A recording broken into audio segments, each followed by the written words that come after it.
Question number 2 है आपके पास बच्चों। सबसे पहले यहाँ पे सोल्यूशन के बाद क्या है, log 1 की बेस क्या है 5 इज इक्वल टू x। ठीक है, अब देखें वही काम, log के ऊपर आपने बच्चों रखा हाथ, यहाँ पे आपने किस फॉर्म में लिखना है, written in exponential form. Exponential के लिए बच्चों आपके पास जो बेस है वो बेस ही रहती है, ये जो रिजल्ट है वो इधर एक्सपोनेंट में चला जाता है, और ये जो एक्सपोनेंट है ये बच्चों आपके पास रिजल्टेंट में तब्दील हो जाता है। बस इतना से आपके पास बच्चों बात है। अब देखें मुझे चाहिए क्या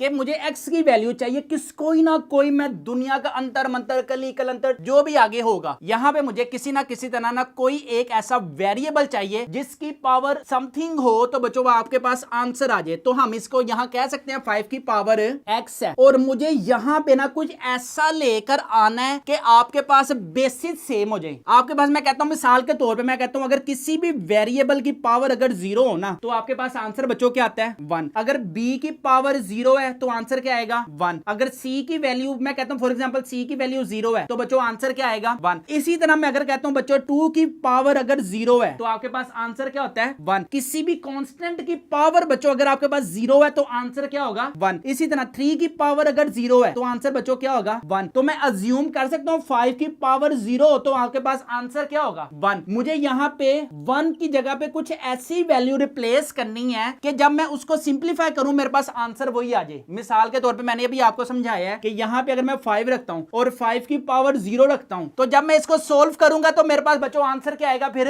1 आ जाएगा। ये देखें ये दोनों बेसिस क्या हैं, सेम है, तो आपके पास x की वैल्यू बच्चों क्या आ जाएगी, x की वैल्यू आ जाएगी आपके पास 0। समझ आ रहा है? अगर समझ आ रहा है तो मेरे चैनल को लाजमी सब्सक्राइब करें और इस वीडियो को यार लाजमी दोस्तों तक शेयर करें। मुझे पता चल रहा है जिन जिन स्टूडेंट्स ने अभी तक मेरे चैनल को सब्सक्राइब नहीं किया हुआ। तुम्हें कैसे पता चला?